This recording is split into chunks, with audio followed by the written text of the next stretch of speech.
Today in Corpus Christi, jury selection is underway in the trial of Uvalde CISD officer Adrian Gonzalez. He was indicted on child endangerment and abandonment charges for his response to the mass shooting at Robb Elementary in 2022. Hundreds of potential jurors were called, and throughout the day, dozens of them were dismissed. The judge expects the jury to be seated tonight and for opening statements to start tomorrow morning. That shooting sparked several changes to school safety and how Texas officers train for active shooter situations. Adam Bennett joins us now live in the studio. And Adam, since that shooting, state lawmakers filed several bills that aim to better protect students. Quita, that included requiring an armed officer at each campus and setting aside more than $1 billion for school safety. Today, the head of the state's Law Enforcement Commission singled out two key laws changing how officers train and how often. On May 24th, 2022, it took officers 77 minutes to breach the classroom and kill the gunman at Robb Elementary in Uvalde.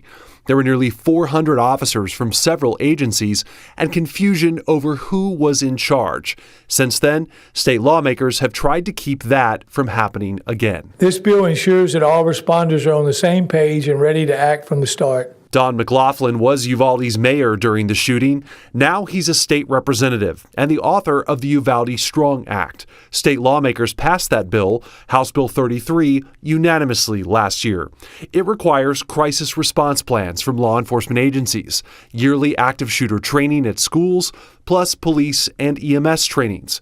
Also, first responders must file detailed reports after active shooter events. We can't operate in silos. Everyone has to work together. Greg Stevens heads Texas Commission on Law Enforcement. They make sure officers get that training. Stevens says HB 33 also requires extra training for law enforcement supervisors. That was one of the key things, is we've got to make sure that when officers are rushing to the scene for one of these scenarios, that people that are in charge know what to do. Stevens also singled out Senate Bill 1852 by Senator Pete Flores that passed in 2023. It requires 16 hours of active shooter and active attack training every 2 years through the Alert Center in San Marcos, on top of the basic alert training. When you get to the really rural areas in the state, that it can be hard to find the training, but everyone across the state stepped up and made sure that people got that training. Teamwork, trying to prevent another Texas tragedy.